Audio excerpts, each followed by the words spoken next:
Are you okay? I've never felt excruciating pain like that. Can you hear me? Can you say anything? Patient not responding. Go! I'm not Well, then do it, Joelle! Stop saying all these words! Quit talking! I'm sick of just words. Talk. Shut the up! I despise my thighs. I hate my upper torso, my gut, man boobs, Chubby belly. chest, my legs, Stomach. the chin. If you're just a viewer at home watching the show, you may think, hey, you know, I'm in bad shape, but I'm not that bad. And every time you want to quit, you think about your father who's about to drop dead on the treadmill. Whoa, hold on. Coach Mo readjusting and Liz is in the water. As soon as I heard the reward, I knew what I had to do. I was gonna eat the entire 5 minutes. I mean, why they can't lose 12 pounds in a week when I did? When I didn't. It's TV. I want to talk to you for a second about one of the worst disasters to ever be shown on American TV screens in the history of television. Hurricane Katrina. Wait, no, you didn't click on the wrong video. Just bear with me for a second. It's all gonna make sense. As early as August 23rd, 2005, meteorologists began to sound the alarm on a tropical depression that began to form in the Bahamas. Now, maybe you've seen weather forecasts that show like intense swirling winds in a cyclone shape. Yeah, that's literally a cyclone. And when they form, there's a very good chance that a storm is coming. In Hurricane Katrina's case, a storm was inevitable and it was going to be bad. By August 28th, evacuations across all of the major Gulf Coast regions were in effect, and the National Weather Service made a grim prediction. Most of the Gulf Coast area will be uninhabitable for weeks, perhaps longer. Now, hurricanes are measured through something called the Saffir-Simpson Hurricane Wind Scale, with a 1 being the least dangerous and 5 being the most. So even though Katrina was only a Category 3 hurricane, that doesn't even begin to paint the picture of how awful it was. For starters, a Category 3 hurricane only has wind speeds between 100 and 140 miles per hour, if you can imagine that. That's faster than most cars can go in the United States. So if you mix that with horrifying rain and an infrastructure not prepared for that kind of weather, and you have the recipe for a straight up disaster, which it was. When Hurricane Katrina came down on the coast early in the morning of Monday, August 29th, it had already been raining for hours. The storm quickly began to flood levees and drainage canals. Now, at one point during Hurricane Katrina, nearly 80% of New Orleans was underwater. According to the Data Center, an independent research organization in New Orleans, hundreds of thousands of homes were completely destroyed, leaving hundreds of thousands, maybe even more than 1 million people completely displaced. People like Leslie Donahue, a single mother who just couldn't seem to catch a break. Leading up to Hurricane Katrina, she lost her grandfather in a terrible accident, then had to witness her parents become hospitalized nearly a half a dozen times. By her own account, she was the rock of the family and had to keep it together just to keep everyone else together, all while, again, being a single mother. Honestly, single mothers around the world, y'all deserve all of the flowers and like trophies and awards and plaques every single day of the week, because I don't know how you do it. Round of applause. But when Hurricane Katrina hit, she and her entire family lost their home and everything they ever knew. And Leslie lost her motivation to keep it all together. Now, for the next few years, Leslie and her family went from place to place, from one friend's house to another, just to survive. And along the way, Leslie coped with her depression through an unhealthy relationship with food, where she binge ate until her former 135-pound frame nearly doubled to 250 pounds. Now, gaining this kind of weight isn't a problem in and of itself, and we're not going to accept anyone shaming someone for their size in this content, but Leslie, by her own account, had completely given up on eating healthy or taking care of herself in any way. On top of that, by the time she finally got a house of her own in 2007, Leslie was broke, and she didn't even know she had a problem until she met, by chance, a man named Dr. Huizinga. Now, once upon a time, Dr. Robert Huizinga had been famous for being the former team physician for the Raiders. A strange fact, he was also an expert witness for the O.J. Simpson trial, but that is a whole other story, okay? Yeah, we're not going down there. But by 2007, Dr. H, as he was called, had become the chief medical consultant for a hit TV show on NBC known as The Biggest Loser. I really hate my midsection. I despise my thighs. I hate my upper torso, my gut. These 12 people have one thing in common. they're fat. This was and is still a competition show that people who wanted to lose weight compete to lose as much weight as possible, as fast as possible. And one goal, lose weight or face elimination. It's time to cut the fat. whoever lost the most weight would win $250,000 as well as the title of the biggest loser. The show had already been on for a few years and was a massive hit, but just like any other competition show, you need contestants. And to find contestants, Dr. H and his team from NBC were scouting for them, and on one fateful day in 2007, they happened to be scouting in Louisiana where they met Leslie Donahue. How bad do you want it? I like to push people. Go, go, go. Very hard. Now, according to Leslie, part of the scouting process involved a free consultation directly with Dr. H. And after examining Leslie, he made a fist and held it up to Leslie and opened his hand just a little bit. And he told her, "This is your heart. It won't open all the way. And the reason is you're fat." And then he told her in no uncertain terms, quote, "If you don't do something today about your health, you are going to die." His words, not mine. Now, as far as Dr. H was concerned, this was Leslie's wake-up call. For too long, according to him, she didn't even realize that she'd been ignoring her health, and to hear a doctor tell her she was going to die and that there was maybe a way to fix it and maybe make some money, well, sign me the right? With a chance of going home, I mean, I'm about to cry. I want this so bad. I don't want to go home. I'm not ready. I can't do this by myself. Unfortunately, or maybe fortunately, Leslie didn't last long on the show, getting voted off after only 2 weeks in her time on the show. But by the end of the season, when the show typically checks in with all of the contestants, Leslie lost 55 pounds in 2 weeks. Yeah, we're gonna talk about it. In interviews with Glamour and even smaller creators like Livin' La Vida Low Carb, which is that's a great name, Leslie spoke glowingly about how the show was the, quote, opportunity of a lifetime that helped her commit to being happy and healthy. Sounds like it worked out for her, right? So why, not even a decade after her time on The Biggest Loser, did Leslie Donahue say that going on The Biggest Loser was her biggest nightmare and that it was literally a worse experience than Hurricane Katrina? And I have been through a lot. And then Katrina comes and takes it away.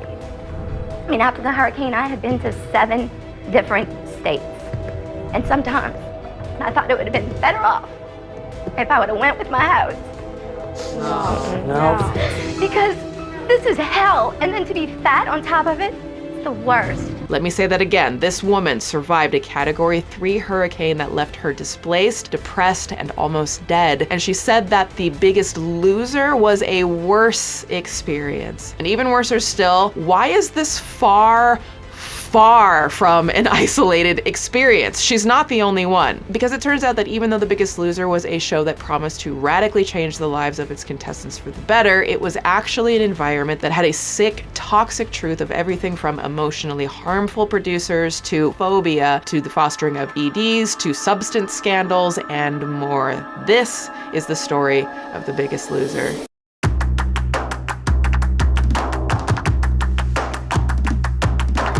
Oh, hi there. Hello, hello, hi. It's my face again. Swoop! If you're seeing me for the first time, welcome. I make documentaries and short films on unsolved cases, true crime, and social media influencers who abuse their power and manipulate audiences because, as I always say, it's not drama, it's dangerous. We also dig deeper into the root psychology, and sometimes we take it to Petty University because, honey, petty is my coping mechanism for asshattery, okay? I don't know about you, but I need my petty to get by. And I want to give a huge, I mean huge thank you to everyone who has grabbed your new items so far from the brand new Petty University Valid Social Club apparel collection. I just launched it in the last video. Y'all have blown me away by your response and support for the new collection. It makes me so happy to see so many of you embracing the idea that you are valid. I designed this collection for any of you who have ever felt unseen or swept aside, told you weren't good enough, that you don't belong. I want this to be a reminder that you are valid and you belong in the Valid Social Club, that no matter what you have survived, whether it's mental health challenges, depression, anxiety, abuse, chronic illness, DV, that you matter, you are brave, and through it all, our core, our backbone, and our heart remains strong because you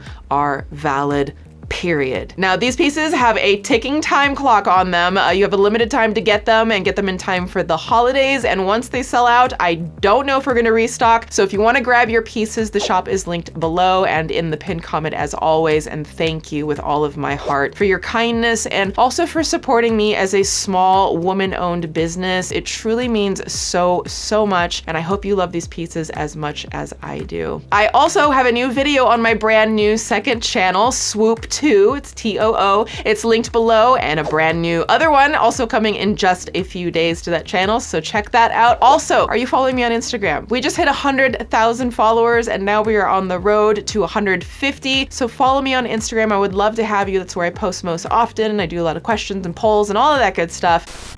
Okay, real quick, and then we're gonna dive right in. A huge thank you to today's sponsor, Raycon, who are hands down my favorite wireless earbuds and headphones. I've had mine for years now. I love them, and they make a great holiday gift idea. So if you're anything like me, then you might be feeling a little stressed during the holidays, right? There's so much work to do, and on top of all of that, you are totally out of gift ideas. I mean, come on, like who has time to shop, let alone find the best gift? But I've got the perfect solution to treat yourself and your loved ones this holiday season with Raycon. Raycon has made a name for themselves in premium audio with products like their everyday earbuds, plus their new line of Raycon Home and Raycon Power Tech products. They have premium tech products at a great price and have earned tens of thousands of 5-star reviews. Yeah, they are that good. Raycon products are universally useful and they are perfect for those last-minute holiday gifts or to bring in the new year. And on top of that, they offer easy and free returns, free shipping, and buy now, pay later options. And right now, Raycon is offering limited time bundles on some of their best-selling products, including fitness kits, an everyday audio kit, and several others. I highly recommend the everyday audio kit,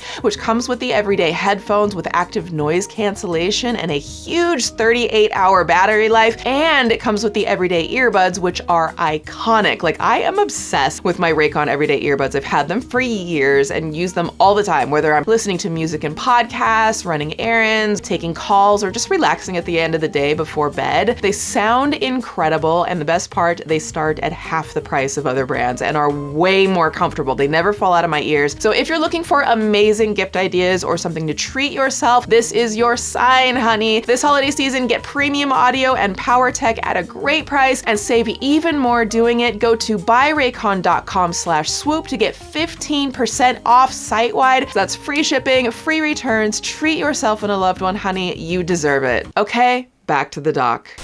Okay, as usual, I want to give a heads up that any potentially sensitive information will be censored and there will be no graphic discussions. There will be statements made that are alleged. Please do form your own opinions, and as always, please do not spread any hate on any platform ever, and be respectful in the comments, especially today.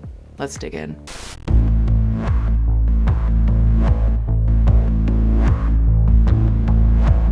So let me start by asking Petty University, show of hands from the class, who has actually seen The Biggest Loser? Okay, interesting. Actually, I can't even see any of your hands, so I don't know why I asked, but I'm assuming that most of you either raised your hand or at the bare minimum know what The Biggest Loser is, right? But for those of you who have never heard of it, it's okay, Swoop is here for you. Now, it's not really all that clear whose idea it was to make a competition show out of how much weight people could lose and put them on display and watch their suffering for entertainment, and it's not really clear what the inspiration was. I mean, I have my guesses, to make mockery of people because you think it's fun to make fun of people's body sizes, but that's neither here nor there. According to the website Outside, the origin story of The Biggest Loser involves a then 35-year-old reality TV producer named J.D. Roth approaching NBC with the idea of a basic show about what they refer to as obese people becoming thin people through competition that led to excess weight loss. Quote, how much weight? The network execs wanted to know. 100 pounds, Roth told them, and the rest is history, as they say. Now, just a quick side note, I know that words like obese and fat and so on have been heavily stigmatized. It actually makes me sick what people have done with words to make other people feel bad about their body. And people have different opinions on whether or not to use these words, and after researching, I haven't found a conclusive single answer that's been outlined on what's the most preferred way to refer to those words, and also traditional medical terms, even even though I think those terms are changing in the field. I've seen people use these words to describe themselves with no issue. I've seen some who are on the fence, those who don't like them at all. So if I happen to say any of these words at times, it's because they are directly what the shows are using, or it's in quotes, and I'm referring to the context of the show. There are no stigmas here. I think it's absolutely horrid how words have been stigmatized and have been used to weight shame people at any size. And I want this to be an open discourse that's respectful, so I'm trying to be sensitive to this as well. I hope all of that makes sense. And just for some quick extended research, then we'll jump back to it. For those who are interested, I read a fascinating journal published with the World Obesity Foundation written by Dr. Rebecca Pohl, a professor of human development and family sciences at the University of Connecticut, who has a PhD in clinical psychology from Yale. So, you know, a whole ass ton smarter than me. In the journal, Dr. Pohl researched the stigmas and potential harm in the use of certain weight-related words in the medical fields, and reviewed 33 studies that examined people's preferences for weight-related terminology and found the following, quote, "Findings suggest that neutral terminology, e.g. Weight or unhealthy weight, is consistently preferred, whereas words like obese and fat are viewed to be the least acceptable terms across study samples, particularly in the context of patient-provider conversations about weight. However, individual variations in language preferences is evident across demographic and other characteristics, and caution is warranted in interpreting language preferences for different racial, ethnic groups and across gender, given insufficient studies comparing differences in these groups and/or inconsistent findings. As there is no single term or phrase that is universally acceptable across study samples, these findings suggest that it may be appropriate to default to the use of neutral terminology when communicating about weight." Okay, back to it. So, J.D. Roth isn't credited on the show as a creator. 3 other guys named Ben Silverman, Mark Coops, and Dave Broom are 3 executives whose credits are kind of staggering, kind of like a who's who of Hollywood. Those other guys have worked on everything from The Office to Jane the Virgin to Master Chef, so they be out here doing the Hollywood big bucks thing, to even something called Mob Wives. All of that being said, my guess, based on those guys' credentials and the way they talk in interviews, it seems like this show doesn't have any kind of crazy origin story. More than likely, somebody, probably J.D. Roth, was like, hey, being heavier weight is disgusting, right? What if we made a competition show that made them feel less that weight and therefore less disgusting? Like, this whole story just enrages me so much. And I'm not just being a petty bitch for the sake of being a petty bitch. If you're just a viewer at home watching the show, you may think, hey, you know, I'm in bad shape, but I'm not that bad. And you start to feel a little bit better about yourself. And so there's a lot of different, you know, things that are going on, I think, for that. So yeah, that's producer David Broom weight shaming his own contestants, talking about how he wants the contestants to be bigger than the average person so that viewers can feel better about themselves, which is a little weird, we'll call it, a little exploitative, but we're still early in the story, so let's give them a chance, okay? Yeah, famous last words. Listen, be real with you right now, I'm not gonna give them really many chances at all, but I'm trying.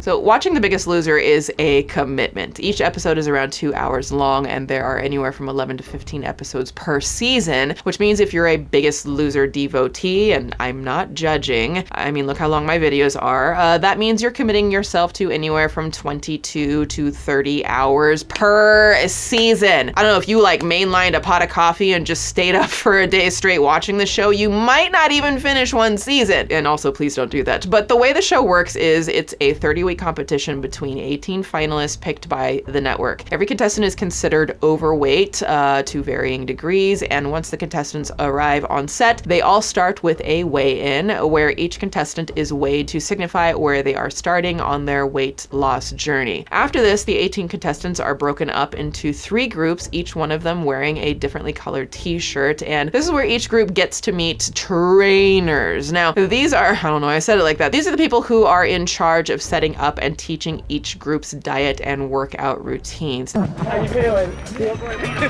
What's your name? Jerry. Jerry. I'm Bob. Hey, Bobby. Welcome to the blue team. Oh, thanks. How you doing, brother? There are a number of different trainers, and it kind of varies from season to season how the trainer system works out. Sometimes each team has like a specific trainer, and sometimes each trainer works with all of the teams. Either way, there are always a few trainers at a time, with the longest lasting between a man named Bob Harper, who I will get back to later. I don't really have anything too bad to say about Bob yet, allegedly, but there is one thing? Yeah, I'll get to that later. But the other famous trainer is a woman named Jillian Michaels. You may have heard of her. I'm not gonna yell. I'm just gonna show you the door. It's my way or the door.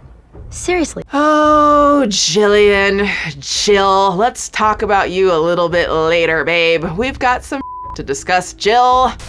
Now, no matter what the setup for this season, the trainers are, in theory, there to teach and motivate each of the contestants into living a healthier lifestyle. Healthier, allegedly. There's gonna be a lot of allegedlys here, and every day during the 30-week challenge, the contestants are expected to reach certain exercise and diet goals throughout. Now, these are usually set up in the form of various challenges. For example, the biggest challenge each team has to meet every week is the most weight loss, and it's measured by percentage. Basically, whoever loses the smallest percentage of weight is said to be falling below the yellow line, which is a reference to a graphic that they show on screen about where you are in terms of being safe or being at risk of being eliminated from the show. Now, teams who fall behind the yellow line have one of their members voted off of the show, eliminating them from further competition, but not eliminating them from the contracts. These votes are usually done by other teams, but either way, below the yellow line, someone is gone. Now, in order to stay above the yellow line, teams will have to do things like work out with the trainers. Doing the first workout, the trainers will speak with the contestants and get to know them, usually figuring out the emotional crux of why the contestants feel their weight had gotten out of control. Now, these exercises get more intense and more grueling as time goes on, and so do the trainers, but I will also get to that a little later. All you need to know for now is that all of the challenges result in the weigh-in. Now, the weigh-in is the part of the show where contestants are measured on their weekly progress, we'll call it. Now, even though the scene takes place at night, this is just an editing technique. Contestants are weighed early in the morning and then shown their weight later in the evening, sometimes 10 to 12 hours later. Teams are weighed all together. The losing team is judged by the overall average of their collective weight. I cannot think of a more awful premise. Sorry. Again, this story just pisses me off. Other challenges that pop up on the show can sometimes, but not always, include things like temptations. Not those ones. These temptations. These have changed a lot over the course of the series, but usually it's some kind of really messed up trade-off. For example, in one episode, each of the contestants are put in front of a tray of 100 little chocolates filled with caramel and are told that each chocolate is only 26 calories, but if they ate the whole tray, that number skyrockets to 2,600 calories. With all of that in mind, the teams are given a goal. Whoever eats the most chocolates, yeah, I know, will set back their goal of losing weight quickly, but they'll be able to pick up a teammate from any team to join their own. And that's basically how every temptation challenge worked. Eat something to set yourself back, and you might win some kind of reward. What kind of whole grain f***ed up bullshit on toast is this? Okay, speaking of rewards, the less effed up version of the temptation challenge. Nope, still not talking about them. The worst is called the straight up reward challenge. This is your normal reality show competition stuff, like this one challenge from season 8, where contestants hold onto ropes on an angled wall and have to hold on as long as possible before falling into the water below. The contestants who last the longest can win a number of prizes, like for instance, immunity from being eliminated, or exercise equipment, or something called a weight prize, which allows whoever wins to have a bigger weight loss at the weigh-in. So for example, if you actually lost 6 pounds, the weigh-in prize would say you lost 7 pounds on a 1 pound advantage. this is so messed up! I can't believe we are creating rewards like this to just really mess with people's minds about their bodies. Why can't we just let people live and be happy with their bodies? The petty runneth over today. This whole thing just might be petty university at this point. Now, sometimes the weight prize can be thrown at the losing team, so their 6-pound loss is actually a 5-pound loss. Seemingly at random, the show decides on a number of acceptable contestants ahead of time. Now, what do I mean by that? Let's just say that the number of producers decided that it's 6. There are 6 contestants left, and suddenly, boom, that team dissolves. Sometimes that number is higher, rarely is it lower, but at a certain point, it's every bitch for thyself. To get there, the final part of every episode revolves around the vote, which is set in an elaborate dining room full of refrigerators, with each contestant's name written on them, filled with each of their most tempting all-time favorite foods. Yes, the degradation is real with this. If you couldn't tell, every part of the show is completely f***ed up and cruel, in my opinion. If you're a fan of it, you have your reasons. We will just disagree here, that's fine. But how the vote works is right before each contestant that could be eliminated makes the case for why they should remain at the ranch. And then whoever is up for elimination arrives first at the dining room. Then everyone else shows up with a plate covered up. And under the cover is the name of whomever they're voting out. One by one, the covers rise, revealing the name, and then bam, someone is heated right off the show. Welcome, everyone, to your first elimination. We're gonna go around the table. You're each gonna let me know whom you voted for. Phil, since you had the highest percentage of weight loss on the red team, you can't be voted for this week. So, whoever gets the most votes is going to be eliminated, and we'll have to leave the Biggest Loser campus immediately. Charming. In typical reality show fashion, the finale is a big emotional moment where all the eliminated contestants return to both cheer on their friends and compete for a smaller prize themselves, which I guess is cool, but everybody that's left gets to compete in the grand finale for a chance at $250,000 and the title of the Biggest Loser. Yeah, ponder why they named it that.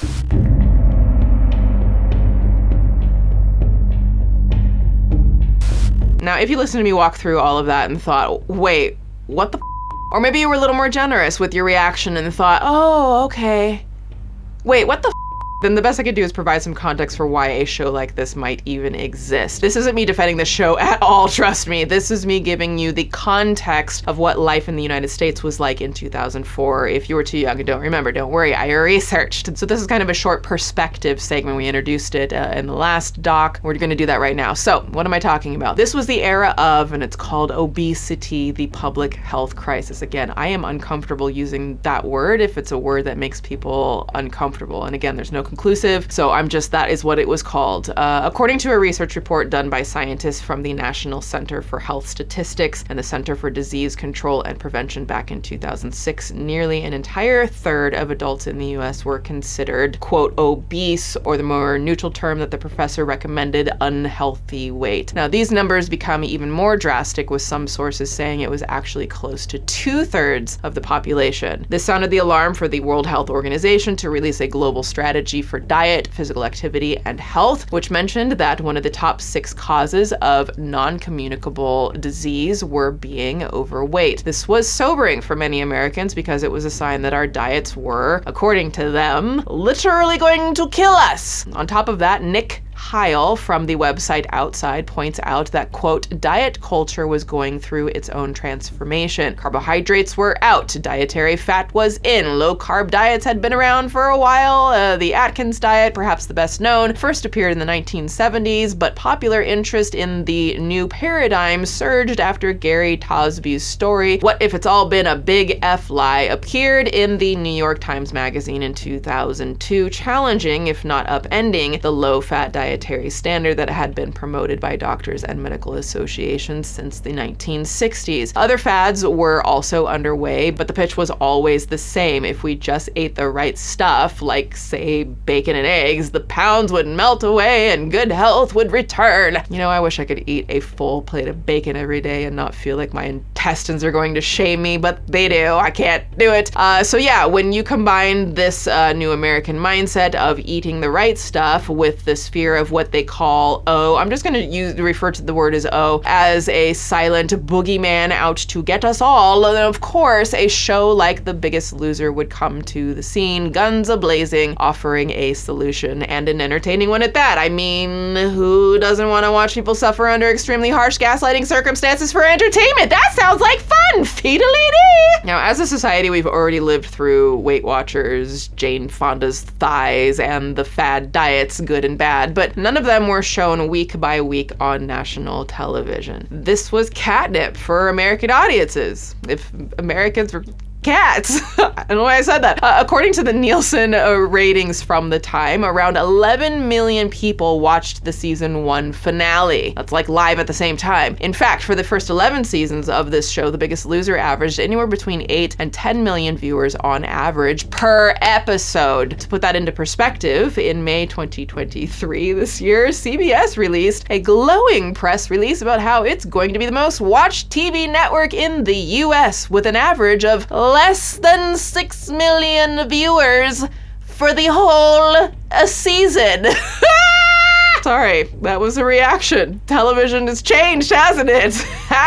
Sorry, not sorry. And that was ahead of NBC, where The Biggest Loser used to be. Now, the whole dynamic of who watches TV and why has changed with the advent of things like streaming services, YouTube, TikTok, but it's still wild to see that more people watching 2 hours of The Biggest Loser every night than there are people watching a whole TV network in one season. Like, I don't know if I should call that really embarrassing for CBS or astonishing for The Biggest Loser. And sidebar, during season 1, which was TBL's, The Biggest Loser's, most watched season, it was only the 37th most watched show overall. LMAO. But critics, on the other hand, well, critics hated this shit. I guess I'm one of them. Jillian Flynn, author of Gone Girl, used to write for Entertainment Weekly, and in a review of The Biggest Loser, she wrote, quote, "There's a loathsome mock the effie undertow to The Biggest Loser, but what's the point of making them squeeze in and out of car windows too small for them, or forcing them to build a tower of pastries using only their mouths?" Andrew Ryan at the Globe and Mail said, quote, "It's one of those ideas that goes terribly wrong before it even begins." David Bianculli for the Daily News was more blunt. "NBC has presented one installment of The Biggest Loser so far, and one was enough to dismiss it entirely." But really, what did experts think about The Biggest Loser? Surely a show this popular must be popular because it's good to be consumed by the mass public, right? And you know, critics be damned. If the experts approve, then this must be okay, right? Right? Well...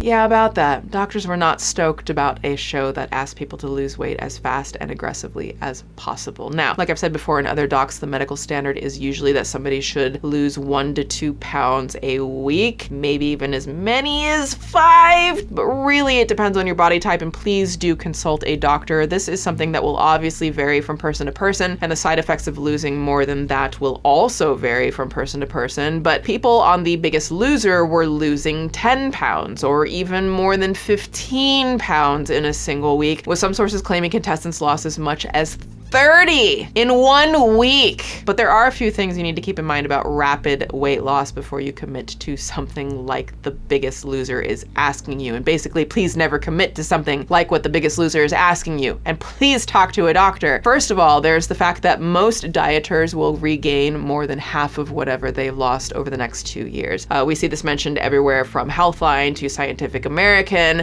who also offer the sobering statement that, quote, "Roughly 80% of people who shed a significant portion of their body fat will not maintain that degree of weight loss for 12 months. Now, something like this can be discouraging to somebody trying to lose a little weight because, let's face it, why try to lose if I'm just going to gain it back? But you should also be asking, why do you gain it back? And that's the second problem with rapid weight loss. I mean, there's like 100 problems with it, but that's just the second one. In some circumstances, your metabolism could get slower, like a lot slower. But let's go back to the Healthline article I mentioned for a second, where they give an example of somebody cutting their caloric intake down from 3,000 to around 1,200 per day. And please do not go out and do this. I cannot stress this enough. This is a cautionary bad tale, this whole doc. Please, please don't. Always talk to your doctor. With that kind of calorie cut, you will likely see a fast vast amount of weight loss, but it's a double-edged sword because what happens is our bodies begin to panic. Yeah, panic internally, so to speak, and start adjusting to a new life with a lower caloric intake. Quote, our body recognizes this as a sign of a limited food supply and goes into starvation mode. Now, they go on to quote Christina Alai, a personal trainer at the Bay Club company, who says, when your body goes into starvation mode, your metabolism will slow down to help you conserve energy, and your body will hang on to more fat. Now, this can be even worse for the body in a third way. When your body goes into starvation mode, you might not be losing fat, you might be losing muscle. Big, big bad. According to Healthline, calorie restrictive diets may cause your body to break down the muscle for energy and fuel, and also a loss in muscle mass can slow your metabolism. The reason why is because 1 pound of muscle burns more calories a day than 1 pound of fat. So a loss of muscle means you'll burn less calories a day. Now, are you starting to see how your diet can quickly become like a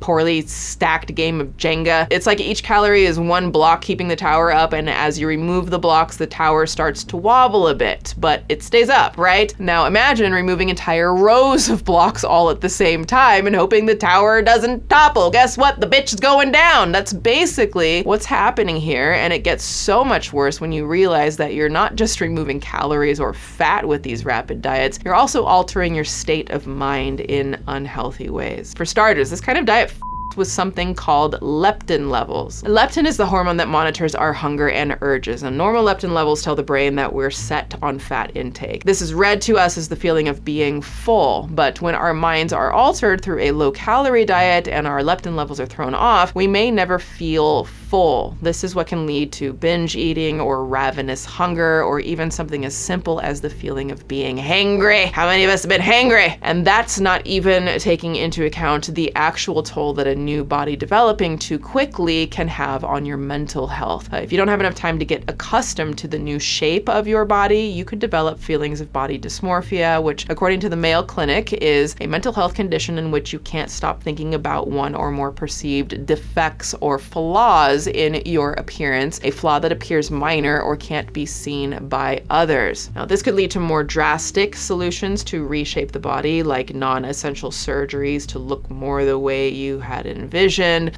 This road can also lead alternatively to the development of very unhealthy relationships with food. And you know what? I'm going to pause for a second. I know that many of you watching, including myself, have struggled with body issues, unhealthy relationships with food, feeling pressure to gain or lose weight because of these stigmas society just loves to be a bitch about. I just want to remind you, you are incredible. You are powerful. And you are worthy of happiness at the exact size that you are. No matter what your skin sack looks like, please, please know your worth is not determined by your outward appearance, even though there are bullshit opinions that try to force you to feel shame for however you look. Please be kind to yourself. Know that your mental health is important. And if you're struggling to love how you look now in this very moment, there are people that can help, like the Body Dysmorphic Disorder Foundation with online resources and 24/7 helplines like the Alliance for ED Awareness, who you can call at 1-866-662-1235. You do not have to do this alone.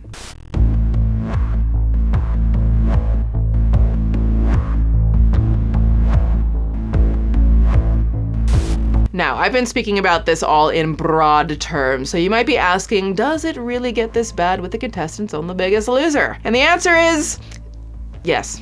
Yes, it does. It actually gets even worse for a few reasons I'll get into a little later. But according to Aubrey Gordon for Your Fat Friend, some contestants lost as much as 15 pounds per week. To achieve such dramatic results, contestants were placed on very low-calorie diets, sometimes under 1,000 calories per day, and were then put through strenuous 6-hour workouts on camera. So not only were the diets very low-calorie, they were dangerously low-calorie, coupled with extreme workouts. And this is something physicians, nutritionists, and other related scientists have been worried about with the show for years. Carol Woolen-Ricklin, a nutrition coordinator for the University of Texas Medical School at Houston, told the website Live Science, quote, "They've been taking people who have been inactive and are not in good shape and boom, automatically subjecting them to this stress. Things are going to happen." What kind of things? For starters, 2 contestants were sent to the hospital in season 8 when the very first challenge, on the very first day, was a 1-mile foot race.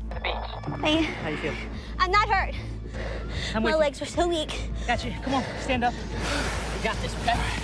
That's contestant Tracy Yukich collapsing after the race. She had to be airlifted to the hospital, which producers said at the time was heat exhaustion, but was later discovered to be rhabdomyolysis, which is a potentially fatal condition that can be caused by overexertion. On your mark. Get set.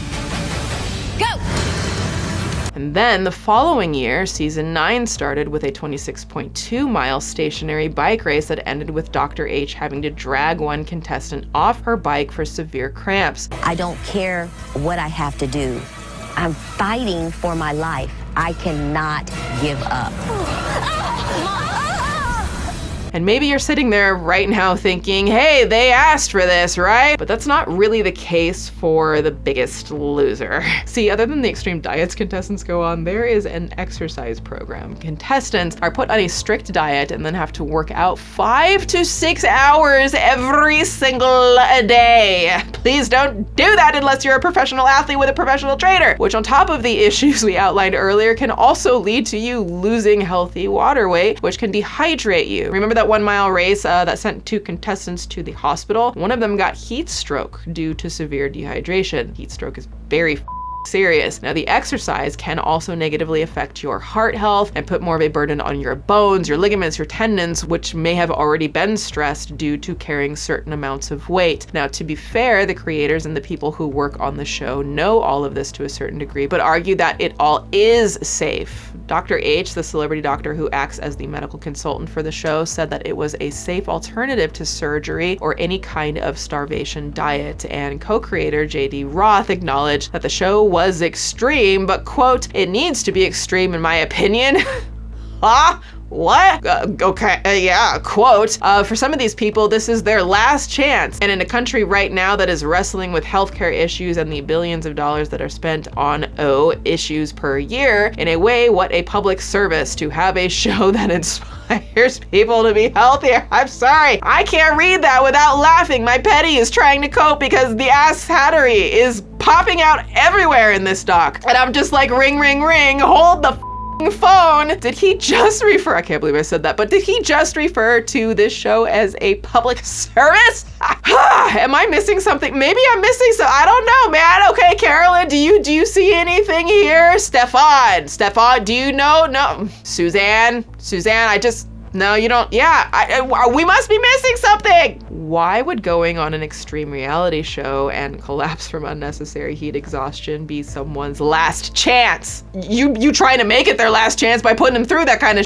and besides, none of this really stands up to close scrutiny when you realize all of the times the people on board have admitted to going too far. Like when Dr. H admitted that if they were able to do it all over again, they straight up wouldn't have done the 1 mile race because they weren't even keeping track of contestants' body temperatures during the race. Or the time when trainer Jillian Michaels straight up quit the show because she was, as NikkiSwift.com puts it, racked with guilt over the weight loss of some of the show's contestants, such as Rachel Fredrickson. So now again, some more questions. What was it about what happened to Rachel that made Jillian quit? Wait, who's Rachel? And wait, who's Jillian? Okay, don't worry. I got you, babe. But I think right now I need to back up and talk about something I said that I would get to, and that's the trainer's role in all of this, especially when it comes to someone like Jillian Michaels. Dan, no! On, treadmill, now!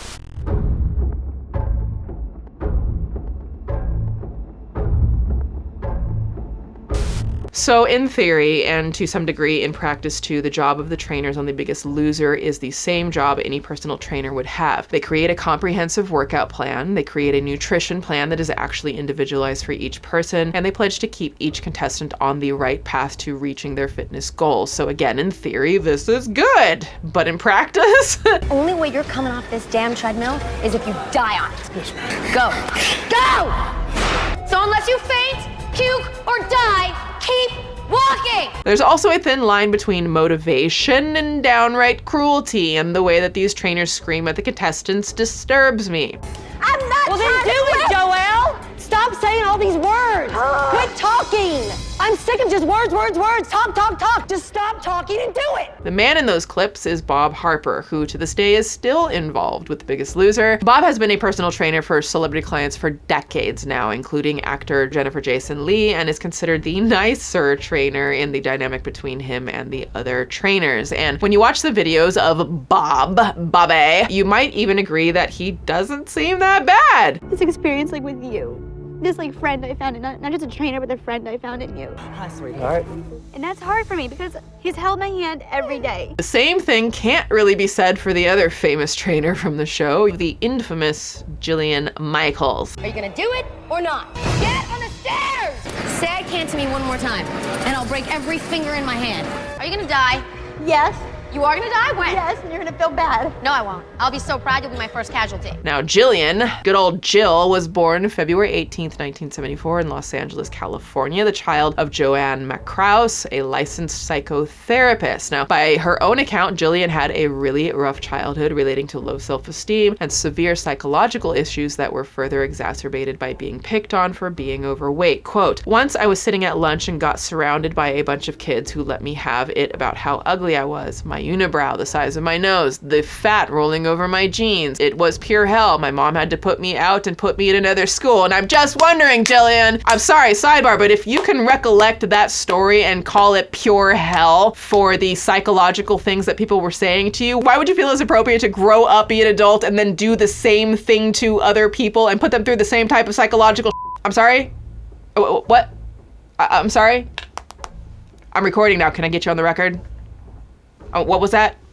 I didn't think so. So Jillian said going to a different school didn't help though, and her psychological issues got so bad that she developed night terrors, and they were so severe she would wake up in the middle of the night because she was scared that, quote, sharks were coming out of the drain in the bathtub. I couldn't sleep at night, every night waiting for aliens to come. I'm not kidding you. I was traumatized. Now, her mom sent her to therapy at the age of 5, a practice Jillian credits for being able to overcome her night terrors and eventually take charge of her weight to help increase her self-esteem. When she was 14, she began taking martial arts classes, which helped her to tie her sense of self-worth to a newfound sense of discipline. Quote, "It taught me that if I didn't respect myself, no one else would respect me. I wish she carried that respect onto other people." Now, over time, Jillian became a personal trainer, and when she was 28, she opened up her own gym, Sky Sport and Spa, with Jackie Warner, another trainer who went on to star in the Bravo reality show Workout. But it was in 2004 when Jillian caught her biggest break yet, when she was scouted and cast as a trainer for The Biggest Loser. On the show, Jillian wasted no time applying some of that discipline she picked up in martial arts training into her persona on the show, being described as a tough drill sergeant style trainer who does not hesitate to use fear as a motivation tactic. The Guardian was quick to point out in 2016 a list they described as her infamous insults, which range from demeaning to outright violent towards contestants. And here, let's go over a short list of some of these insults, and they're honestly so the only way I can get out of it is to just take my petty to the max, so I feel like these should be in an infomercial or something.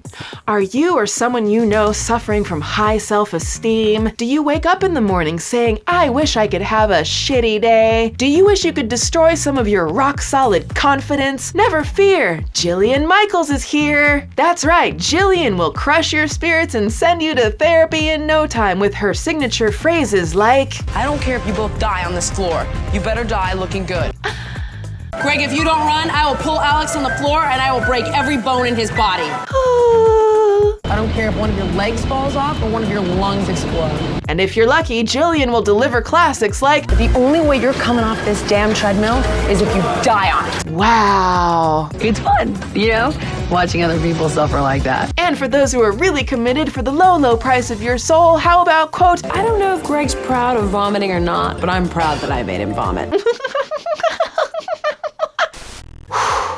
Yeah, those are all actual quotes. I mean, it all seemed to be in the name of the greater good, right? After all, this was the contestants' last chance. It's a privilege for them to have to put up with incessant, demeaning comments like that and the constant push to hurt themselves. You know, that whole saying, beauty is pain, is taken to its worst, except this is taken to its worst, most up extremes. And Jillian Michaels was the biggest soundboard for a lot of the show's worst impulses. Let's be honest, I'm the best.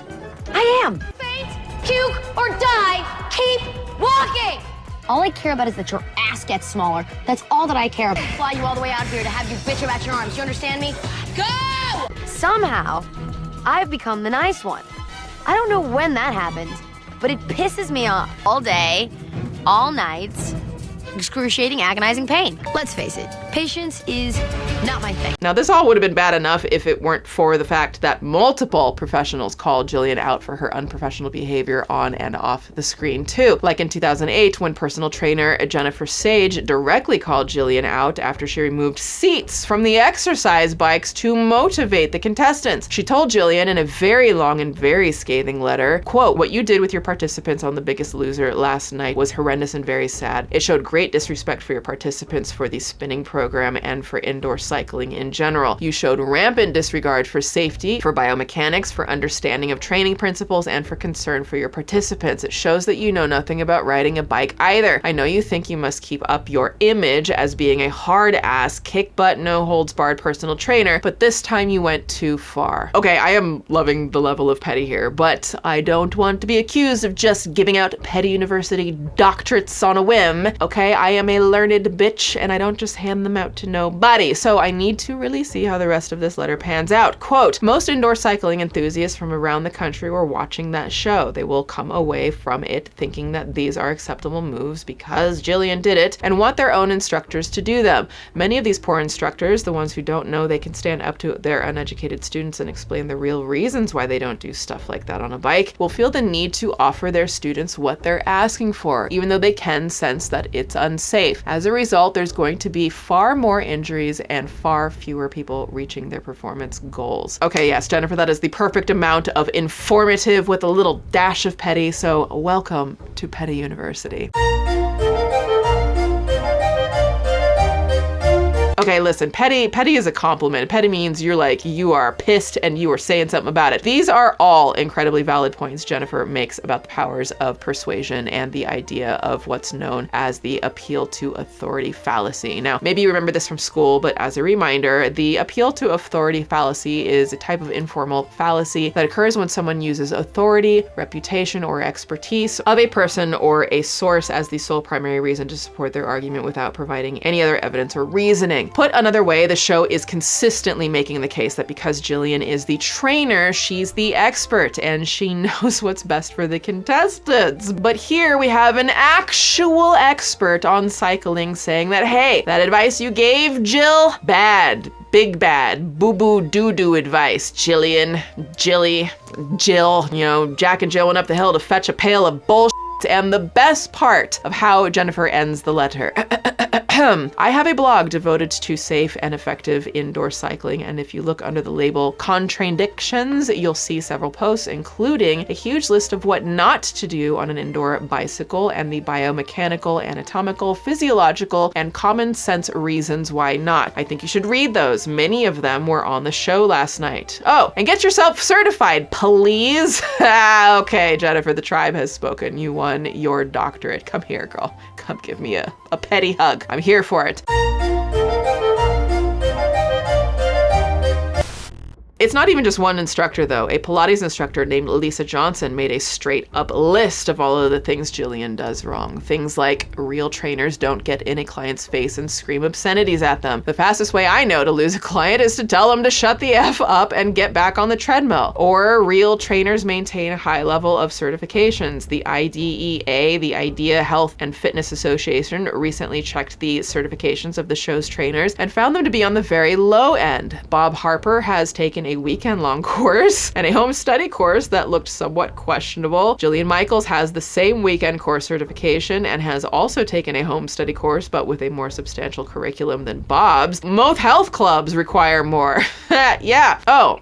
Did I not mention that when Jillian and Bob joined the show, it was alleged that they had taken weekend courses to become certified. Not even Brittany Dawn Fitness offered results that fast, okay? Lisa's list goes on for quite some time, but I think you get the point. Jillian Michaels is not only giving drill sergeant on these poor souls, but she's doing it from a place that pretends to be more authoritative than it really is. And Bob Harper is not off the hook either, just because he does it with a smile. smile means it's just a damn well-trained smile, in my opinion. To be fair, Jillian later called out the LA Times for publishing a story that accused her of not having proper certifications and proved that she was actually up to date on being properly certified. That being said, that was years after the show started. It's not fully clear whether Jillian was certified early on in the show's run, so chalk this all up to a big ol' ALLEGEDLY. What does that spell, class? Allegedly.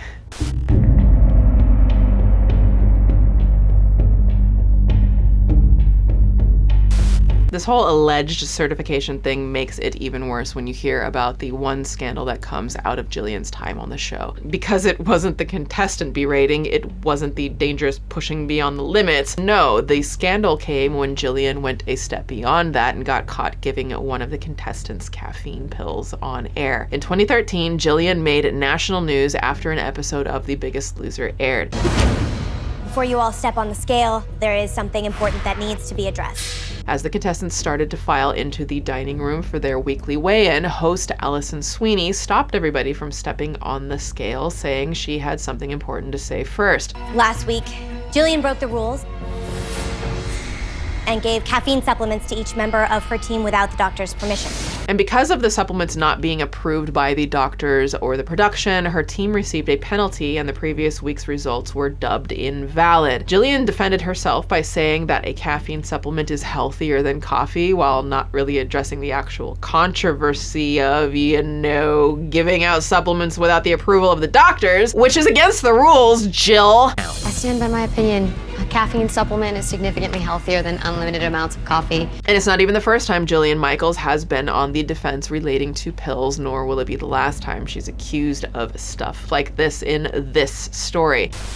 In 2009, Jillian was accused of giving performance-enhancing substances to contestant Felipe Fa. She was cleared after an internal investigation, so this is just an allegation, but when you couple it with the confirmed caffeine pill thing, it looks a little sketch, a little sus. Maybe she belongs in the sus pool, especially since Jillian Michaels made diet pills of her own and had to settle out of court a whopping 4 lawsuits on claims that her pills could cause gastrointestinal ulcers, as well as nausea and vomiting, and contain ingredients that act as a harsh laxative and dangerous diuretic that may cause irreversible liver damage. Best of all, the pill as a whole, quote, might kill you. So I don't know, kind of sounds to me like Jillian Michaels got a little problem with these little pills. Allegedly, it's a song for you and me. Sorry, that was awful.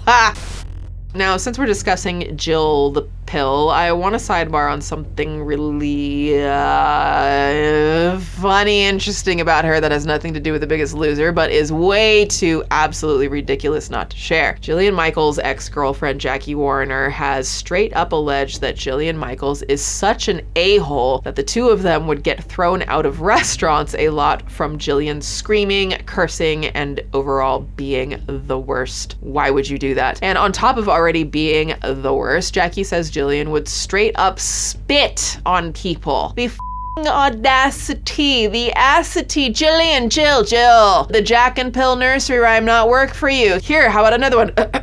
Peter Piper picked a patch of pickles. Sit the down and have all of the seats. Jill, Pill, who the hell is out here spitting on people in these streets? Okay, moving on. I'm sorry. Now, Jillian denied this over Instagram, expressing disbelief that she would even have to deny something like this. But Jillian, Jillery spittin', come on. It's just us girls talking here. Don't look at my students, okay? Don't look around the room. Look at me, Jill, look at me. Did you spit on Jackie Warner? Did you spit on waiters? You can tell me, it's okay, it's okay. You nasty.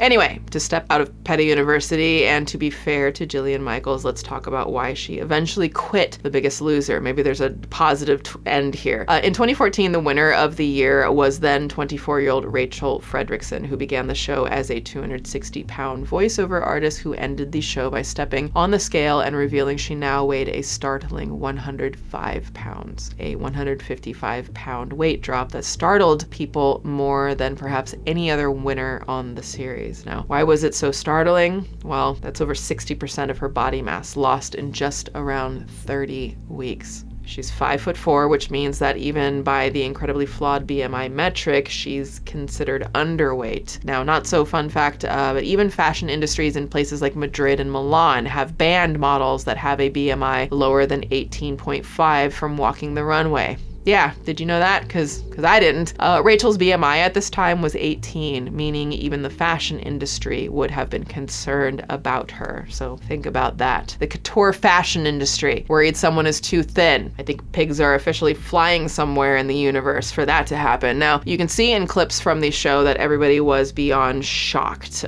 Something reflected in tweets from the time with people saying things like, there needs to be a red line that disqualifies finalists for too much weight loss based on a minimum BMI threshold, or watching The Biggest Loser finale and I am seriously concerned that the confetti will knock Rachel over. Now, and even those comments feel a little insensitive. I don't think this is Rachel's fault. I think this is the irresponsibility of the show producers and a number of other things, and I feel just, it's a lot to take in, but maybe nobody was more shocked than Jillian Michaels, who told the Daily Mail she was, quote, ashamed to be a part of Rachel's journey, saying, I thought she lost too much weight without a doubt. You've got to take responsibility for it. I've come to a point in my career where I have to have control, and that's where I'm out. And I think it's pretty damn hilarious, Jillian saying that you've got to take control, as if this was the contestant's fault after all your gaslighting and extremely dangerous tactics pushed on her. I think that's pretty ridiculous, and I hope that she actually didn't hear that quote from Jillian. So between seasons, Jillian left the show. And okay, but in case you forgot that drill instructor persona, as a sidebar, in 2020, Bob Harper was asked by US Weekly if he missed having Jillian on the show. His entire response, I'm good. Ah, come on, Bobo! And with all of that in mind, I think it's time to mention that all of this was a precursor for the really, really nasty side of The Biggest Loser. Everything I just said, bad. Very bad, no doubt, but these were really just the things we knew while the show was airing, because as time went on, it started to seem a little weird that we never really got to hear the contestants themselves say anything bad about the show. Sure, there were little moments, but there have been over 100 people on the show, and we haven't heard from any of them yet, except for Leslie, who we talked about at the very beginning. Remember Leslie? And sometimes I thought it would have been better off if I would have went with my house. She said the show was worse than Hurricane Katrina. Are you ready to really find out why?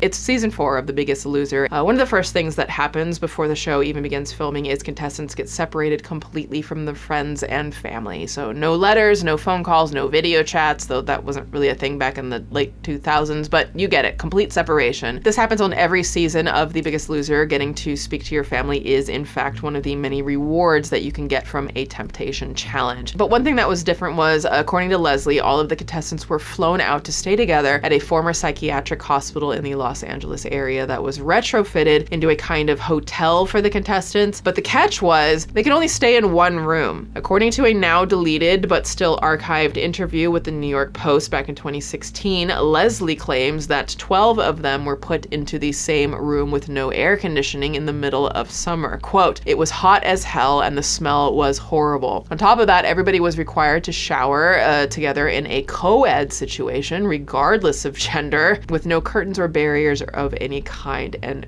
why? Why? And if that wasn't enough, none of the toilets worked either, but the producers had a solution. Porta potties, you know, those things you see at concerts or at construction sites. Imagine 12 people having to share one of those and one room and shower together. Bitch, not today, Satan. As the show went on, Leslie felt a little weird about the diet her trainers put her on. She claims that every single day the trainers had her eat 7 asparagus sticks and 3 ounces of turkey. Not per meal, per day. Now, Leslie didn't last long on the show, and I think thankfully, and was voted out in the second episode, but per her contract with the show, she was required to continue her diet and exercise routine at home without any guidance. This was frustrating for her because according to an interview she did after the show, she didn't have a home to go to. She had literally lost her home because of Hurricane Katrina. Like, can you imagine being contractually bound to keep up such a screwed up diet and exercise plan at home when you don't even have one? And why? She's not even on the show. And when all was said and done, Leslie said every contestant was contractually obligated to show up for the Biggest Loser's finale and do a final weigh-in. Quote, "I wasn't going to go, but they threatened to sue you." By 2016, so 8 or 9 years after her time ended on the show, she said she gained back all of the weight she lost on the show and had also lost her job, while also suffering from depression she feels is highlighted by the thousands of dollars in medical bills she accumulated because of the trauma she went through in just a few weeks on the show. A trauma that left her with an unhealthy relationship with food, which is heartbreaking. Now, we haven't heard much from Leslie since the New York Post article. I found a few of her private social media accounts, which I'm not going to share here, and I can at least confirm that she looks happier and healthier and seems to have moved on from her time on the show, and I just hope that that is the truth for her. But there's someone whose experience on The Biggest Loser was so personally damaging to them that they have decided to make it their life's mission to raise awareness over the show she calls a fat shaming disaster.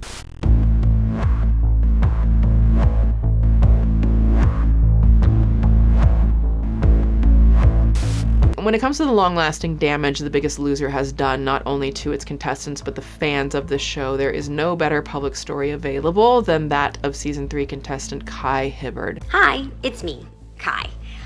Sometimes I feel like a broken record, of actually a decade-long broken record, talking about how reality TV weight loss is harmful. Kai was born in 1978 in Kodiak, Alaska, a middle child of 3 daughters. She went to college for her undergrad work in Hawaii and Alaska, and after completing her undergrad work, she held down a lot of random jobs like a CPS worker for the state of Alaska, a law office assistant, an aerobics instructor. Her entire life, Kai says she struggled with her weight, but by January 2006, she was 5'6" and weighed 265 pounds. Still beautiful in my opinion. A friend of hers told her quite nastily, quote, "Hey, I love you, but you're super F right now." Sidebar, please don't ever talk to your friends like that. But anyways, her friend had this idea, what if Kai signed up for The Biggest Loser? To which Kai said, "What in the Pete Davidson is The Biggest Loser?"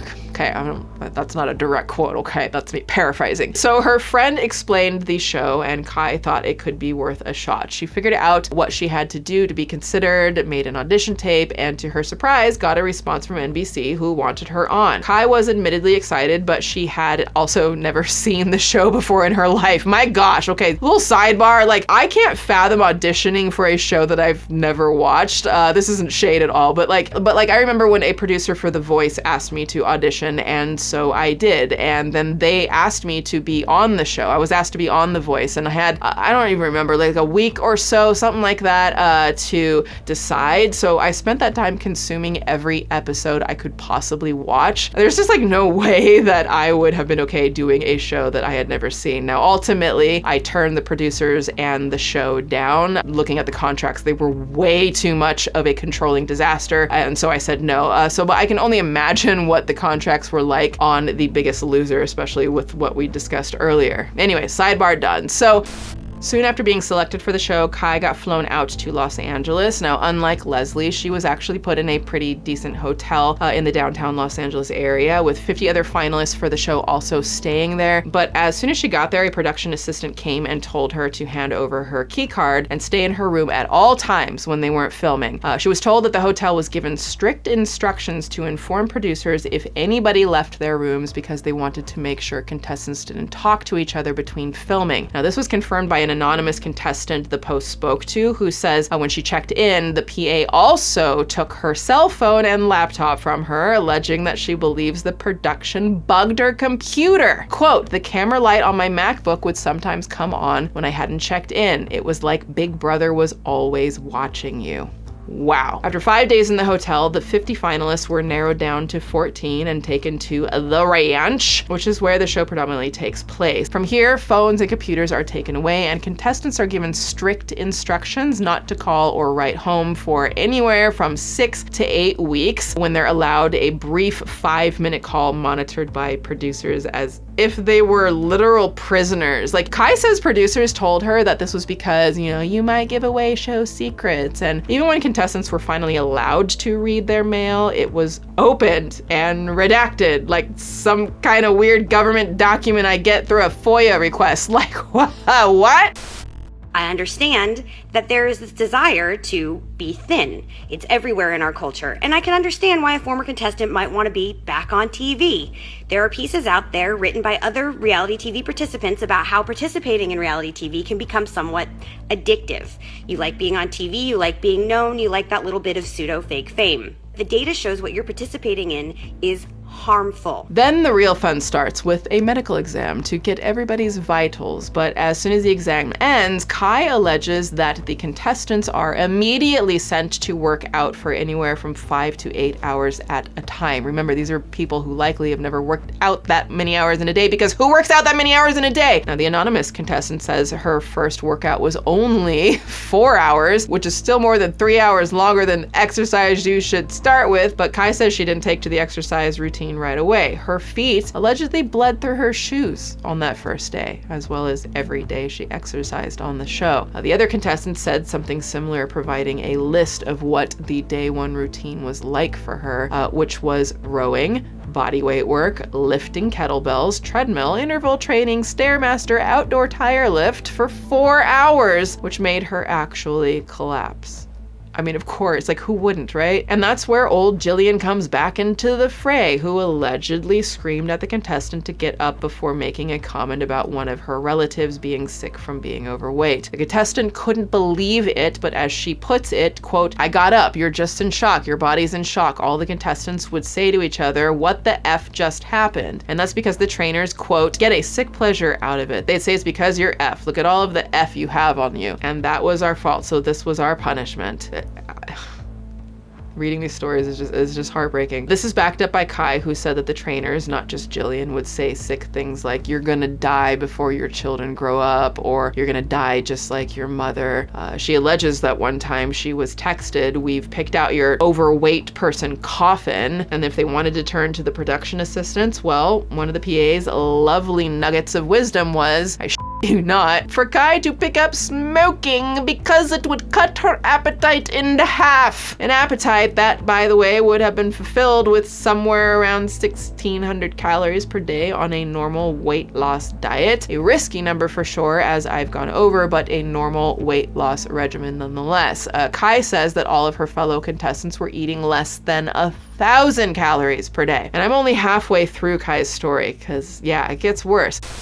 According to Kai, all of the food she ate was given to the production by sponsors for the trainers to pass on to them, but actually had next to no nutritional value. She said that during her season, everybody ate what she called Franken foods, like, I can't believe it's not butter. Like, does that even still exist? Or Kraft fat-free cheese, or Jell-O, or effing Rockstar energy drinks. So like, on the one hand, it's better than Leslie's asparagus and turkey, I guess. I don't even know if it's better. But on the other hand, like, y'all forced to drink Rockstar on your diet, like the same Rockstar that literally looks and feels like a dragon is pissing down your throat. One of the gnarliest allegations Kai makes is a lot of what you see on TV was done because of how exciting it would be on TV, not for the contestants' health. For example, she says that one of her peers had a torn calf muscle and a case of bursitis in her knee. The doctor on the show said she needed rest, but she had to tell the doctor producers said she couldn't. Now, shortly after, one of the competitions was a running competition. Now, the contestant, to her credit, stood up for herself and said she couldn't run because because she was seriously injured, to which Kai alleges the producers edited the show to make it seem like her peer was just lazy. Yeah,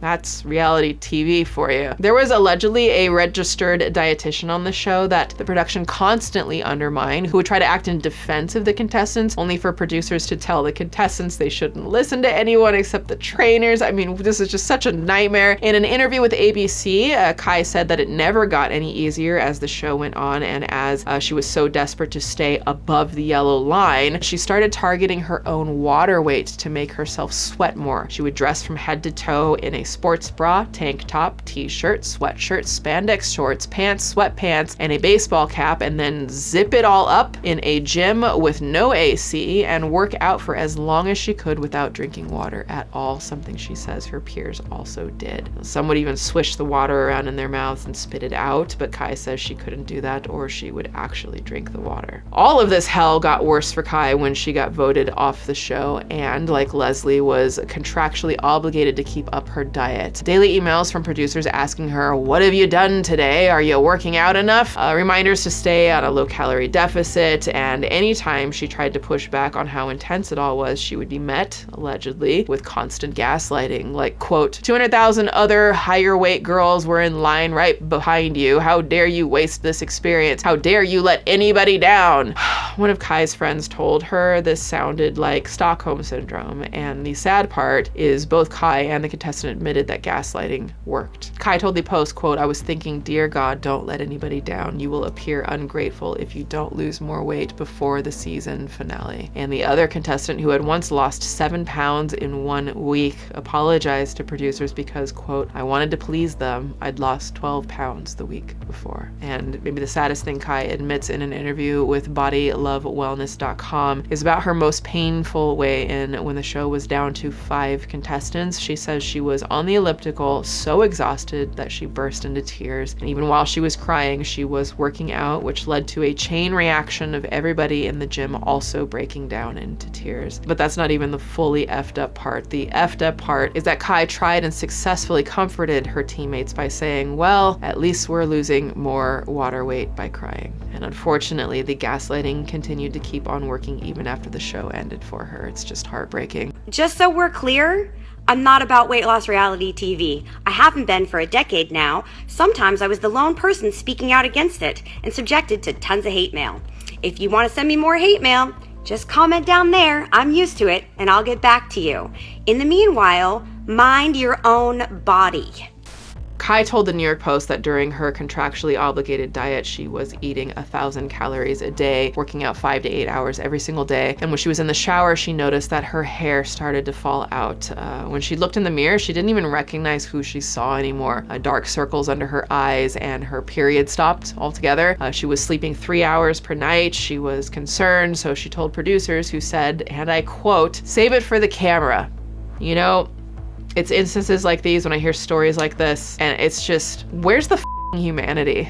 Like, these shows, these producers, the advertisers, all of it, it's just, where's the humanity? Like, these are people. These are real, living, breathing people who are beautiful, who just don't deserve any of this. It's just, it just makes me so mad. Thankfully, Kai had a solid support system at home who also noticed what was going on. Her then boyfriend, now husband, staged an intervention telling her she was going to die if she didn't make a change. And he pointed out that all she was really consuming was water, black coffee, and Splenda. And she had told him this was because the idea of gaining weight made her so nervous that she couldn't keep food down anyways, that her body was just literally just reacting in that way. And Kai's partner was able to take her to the doctor right away. Please, if anyone is ever experiencing anything remotely, if you are mentally feeling this way in any way about food, please know that this is not your fault. There's nothing wrong with you. Society, people around you have led you to believe a lie that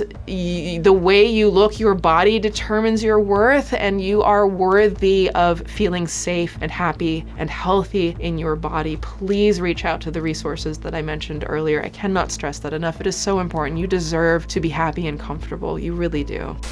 Now, when Kai went to the doctor, they said that they were astonished by how bad her shin splints had become after all the exercise, asking her how she was even able to walk. The doctor then informed the once 260-pound Kai that she was down to just 121 pounds. Now, today, Kai says she's regained almost 2/3 of the weight that she's lost, but feels healthier than she did the entire time she was on the show. So we are thankful for that. She recognizes what the show has done to her and other contestants and feels a responsibility to expose the show for what it is. But she's hoping that by continuing to speak up, that she can counteract some of the harm of The Biggest Loser. Quote, "Because I took a piece of being that problem, I now own a piece of being the solution." It's so sad to me that Kai ever felt like she was part of the problem, but Kai took her pain and turned it into something healing. And even today, more than a decade removed from her experience on the show, Kai is a body positivity activist who speaks out against The Biggest Loser, as well as several other weight-shaming shows and organizations, and we applaud that.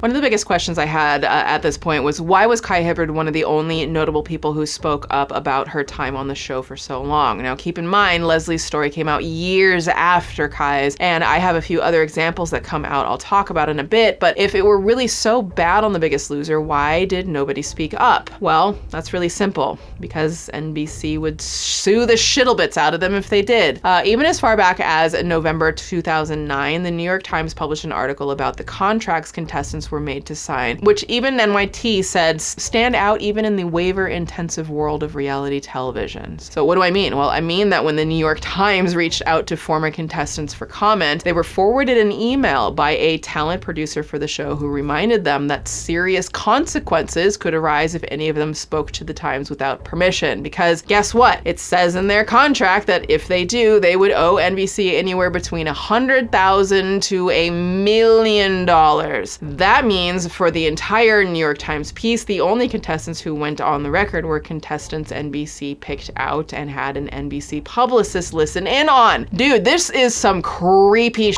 But it wasn't just contestants being forced into silence. The contracts also strangely made the production not liable in case of injury by having people they were painting as unhealthy cite a contract saying they were healthy. Quote, "No warranty, representation, or guarantee has been made as to the qualifications or credentials of the medical professionals who examine me or perform any procedure on me in connection with my participation in the series or the ability to diagnose medical conditions that may affect my fitness." Now, to participate in the series, it continued saying that contestants had to agree they believed themselves to be in excellent physical, emotional, psychological, and mental health, which is a whole ass forced lie. If they really believed themselves to be in excellent shape and blah blah blah, then why are they on a show to get in shape? Like, what the hell, NBC? Now, to be completely fair to The Biggest Loser, which that's maybe the only time I'm going to say that, despite all the physicians and the experts and the contestants and the people with eyes and the swoops and the Kai Hibbards and the Leslie Donahues and the rational people with a pulse, there are some people who are willing to go to bat for the show. After all, Michelle Obama popped up on the show twice. Welcome back. All right, we're ready. All right, we're gonna be working out with the First Lady, everyone. Yeah. But to play devil's advocate for a second, our whole perspective thing, let's talk about an article from The Guardian back in 2016 that mentions in passing that there are many contestants on the show who not only kept their weight off, but were thankful for the show. It specifically names a man named Danny Cahill, who at the start of the show weighed 430 pounds and managed to break Biggest Loser records by dropping 239 pounds to a weight of around 191 pounds, the most any single contestant had ever lost. Now, I dug a little deeper past this article and discovered that in the years after the show, Danny became a motivational speaker and even wrote a book about his weight loss journey. And if that were where Danny's story ended, I'd say, okay, fair enough, Big Loser. Because the truth is, there are a lot of contestants who are publicly grateful to the healthy decisions they feel TBL empowered them to make. And that's great, but it probably isn't a great idea to say that Danny Cahill is one of those people.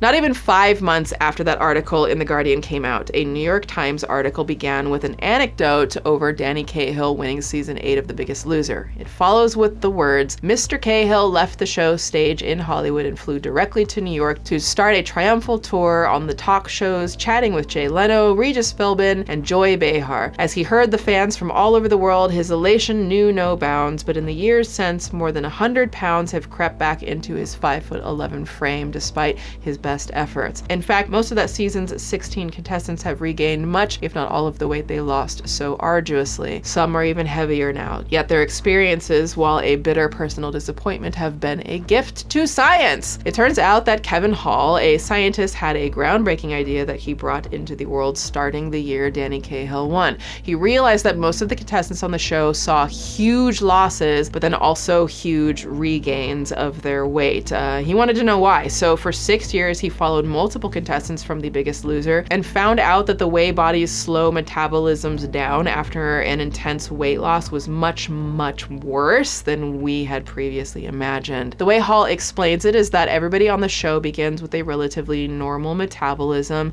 even though they are above a certain weight, but due to the way the body was consistently in starvation mode, the contestants all struggled to keep up with the burning enough calories to keep their bodies thin, meaning no calorie deficit or even amount of exercise was enough to keep the pounds off. Now that's nothing new. This is something that researchers have known for decades will happen after a diet ends. Now what was new was that after 6 years, the contestants' metabolisms never recovered, actually getting slower and slower, as if the bodies wanted to be the original weight again. Now out of all of the contestants, Hill says that Danny Cahill had the worst at 295 pounds, having to eat 800 calories less per day than somebody his size to stay in shape. Otherwise, it all turns into fat again. Now, the report of this was massive, and even though it began as a look into the science of The Biggest Loser, it actually became something of a massive stepping stone in the science of weight loss, period.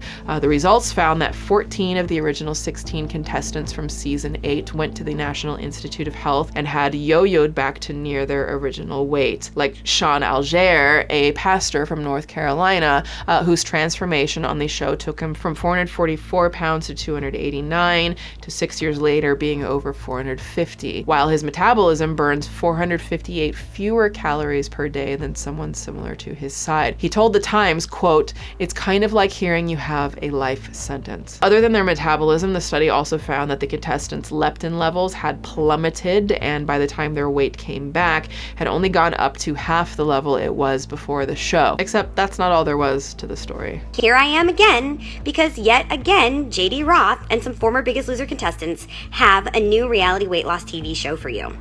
The point of this show is apparently to tell you that the scientific study that the NIH conducted showing that participation in The Biggest Loser damaged the participants' metabolism was incorrect. And now, the producers of that show and some of these former contestants have a brand new product to sell you that's going to be the cure and the key to weight loss this time.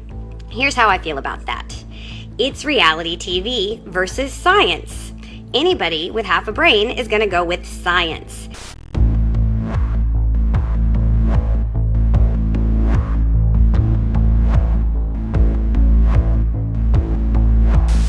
Enter stage left our old friends at the New York Post, who are kind of like the New York Times evil twin brother, right? Like when the New York Times says the professional, Dr. Huizinga said this, the New York Post is like, LOL, this bitch did crimes, yo. Which is to say that not even a month after the New York Times story came out, the New York Post released a bombshell directly in response that saw Kai Hibbard and, for the first time ever, half a dozen other former Biggest Loser contestants speak out about the reality of being on the show. Specifically, in the first sentence of the article, they reveal that, quote, the show encouraged contestants to take street substances while starving themselves and to lie about how much weight they were for losing. The contestants go on to tell the Post that although Kevin Hall's research may have some merit, it doesn't take into account that the show's producers were allegedly giving substances to contestants, and Dr. H was giving what they called questionable medical exams. Suzanne Mendonca, a contestant back in season 2, said, quote, "People were passing out in Dr. H's office at the finale weigh-in. On my season, 5 people had to be rushed to the hospital. He knew exactly what we were doing and never tried to stop it." And shockingly, it only gets worse from there. After an anonymous source calls the show corrupt, it alleges that one of the trainers gave contestants Adderall and Yellow Jackets, which are pills containing ephedra. That's a weight loss supplement banned by the FDA back in 2004, and I know what you're thinking. It's not that trainer, okay? I'll let Joelle Gwynn from the 2008 season tell you who it was. Ahem. Bob Harper was my trainer. He goes away and his assistant comes in. He's got this brown paper bag that's bundled up. He says, "Take this substance, it'll really help you." It was yellow and black. I was like, what the F is this? Bob, et tu, Babe, not you.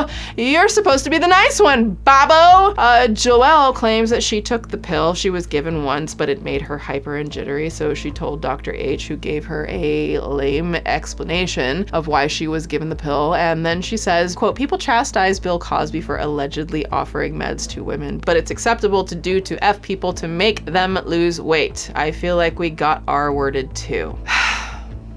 According to Joelle, Bob told her she had to lie about how much she was eating and losing. Lie and say you were following the directive of intaking 1,500 calories, but I want you to do 800 calories or as little as you can. Now, Suzanne backed this up, saying people would take amphetamines, water pills, diuretics, and, lose it in the bathroom. They would take their spin bikes into the steam room to work up a sweat. I lost it every single day. Bob Harper tells people to do that and says, good, you'll lose more calories. Dr. H firmly denied all claims to the New York Post, saying nothing could be further from the truth. Contestants are told at the start of the show that there is zero tolerance for any weight loss substances. Urine screens and the evaluation of serial weights are repeatedly used to flush out possible illicit use. And Bob Harper didn't respond for comment. Bobby!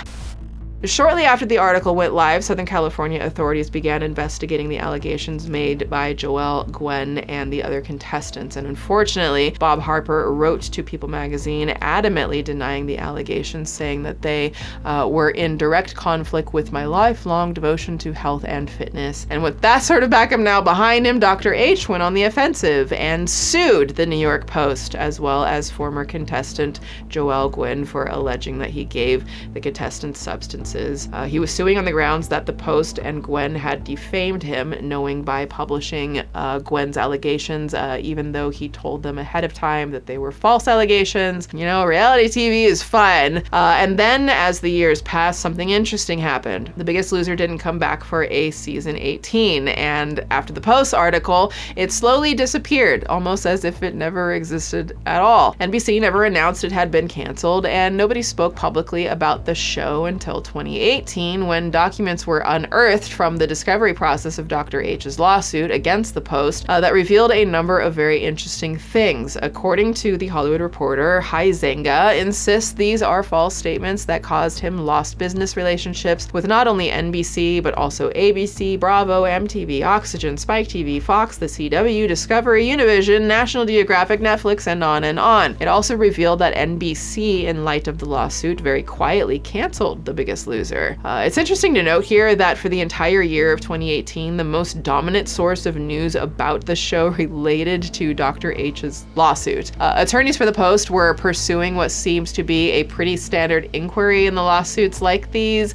They wanted to see if the claims were, true, so they sent NBC Universal a subpoena to look into any relevant documents surrounding Biggest Loser, substance use, medical concerns, compensations, and cancellation. But according to a letter that one of NBC's attorneys sent in response, that information is allegedly shielded by attorney-client privilege, as well as consisting of trade secrets and other sensitive materials. And that makes sense. What doesn't make sense is that some of the privileged emails listed as being unable to be sent were dated back to 2008, 8 years before allegations even popped up in the press. Now, for the rest of the year, there was a lot of mysterious back and forth on whether those emails details would see the light of day. But by 2019, it seemed like they probably never would, because The Hollywood Reporter came out in 2019 that U.S. District Court Judge Laura Taylor Swain ruled that Dr. H's claim against Joelle Gwynn had actually failed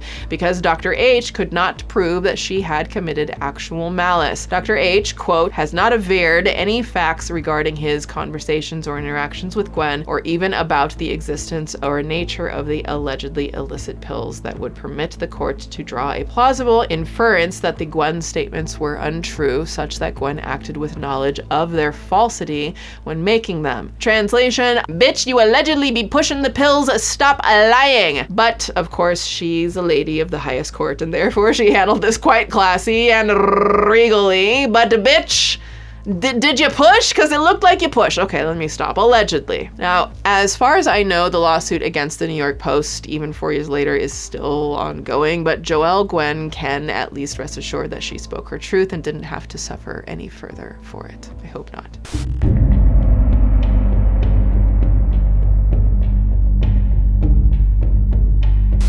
Now, The Atlantic put it best back in January 2020. When The Biggest Loser debuted on NBC in 2004, George W. Bush was about to be elected to a second term. The Apprentice was a brand new hit, and Paris Hilton and Nicole Richie were fronting one of TV's most popular reality shows. Amid all this nebulous cultural toxicity of moguls and heiresses, a series in which contestants were isolated from their families, weighed shirtless on national television, forced to exercise for as many as 8 hours a day, and taunted with challenges involving cinnamon buns and cupcakes might not have seemed so obviously offensive, or maybe the cruelty was just part of the spectacle. Over the course of the following 16 or so seasons across 12 years, The Biggest Loser became a cultural icon and a weight loss empire consisting of cookbooks, fitness videos, video games, protein drinks, and so much more, creating celebrities out of people like Jillian Michaels and Bob Harper. I'm bored with the pathetic story. It bores me. What the am I here for? Come on, treadmill. And then suddenly it was gone. And in the time since it first left the air, a lot has changed. Fitness is less about fitness and more about wellness, living a healthy life led by encouragement rather than a life ruled by the toxicity of diet culture. TV has changed, calling shows like The Biggest Loser out for rampant weight phobia, all while younger generations supported movements such as body positivity. And even if you want to talk about the symbolism of what a dinosaur The Biggest Loser looks like in 2023, Jillian Michaels was widely and viciously denounced back in 2020 because she made these comments about singer Lizzo, and then proceeded to double down on the comments, all while celebrities, Twitter users, and the general public denounced her ridiculous comments. Now, Lizzo, to her credit, never directly responded to Jillian. She did, however, post a video of her simply saying, "If my name is in your mouth, so is my bitch. Enjoy the flavor." And still, despite a changing world, despite the allegations, despite the now widely known truth that a show like The Biggest Loser should not exist, it was brought back. Fiddly-dee! I'm Bob Harper. I started out on The Biggest Loser as a trainer, and now I'm back as the host. A couple of years ago, I had a heart attack, and it was a life-altering experience. Go! I realized that strength isn't about being the toughest. Good job. Strength is reaching inside to find the courage to make a change, to be the best you that you can be. The worldwide phenomenon is back.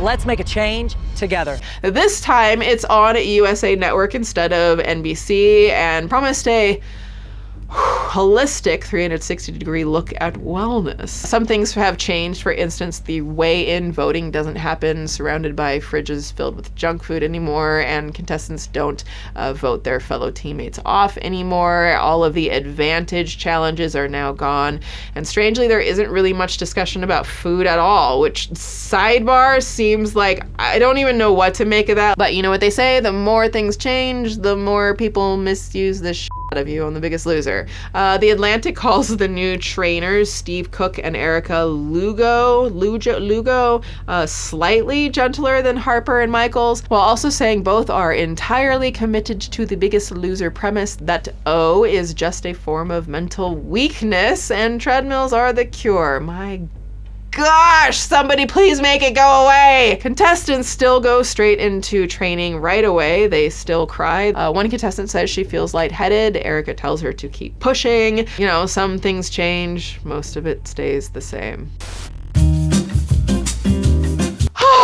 All right, it is time for the Kitty Palette Cleanser to rest our little souls.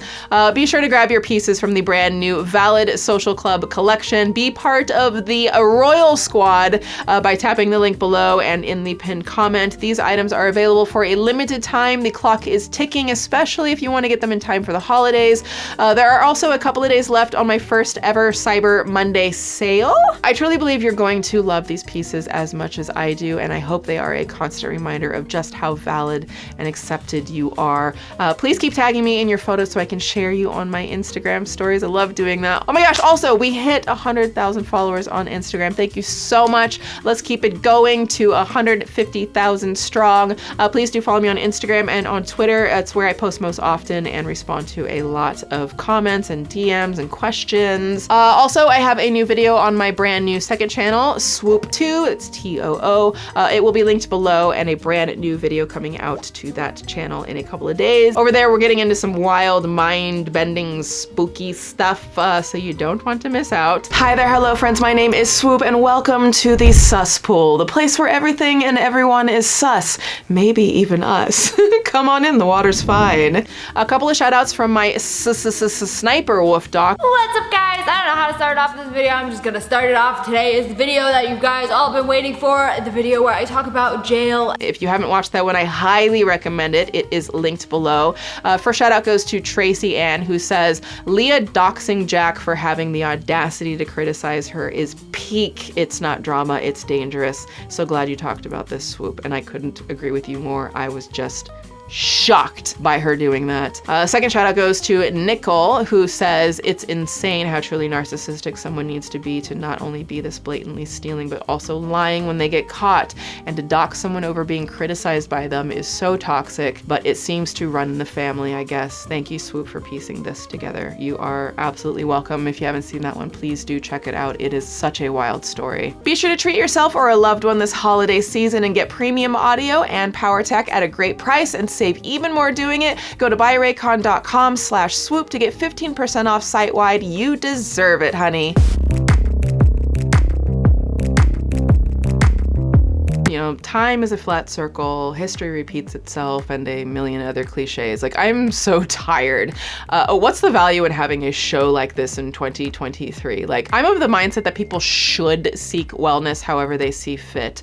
There are problems with diet culture. There are also problems with being told to ignore your own body when it's telling you it's in pain and you need to do something to fix it.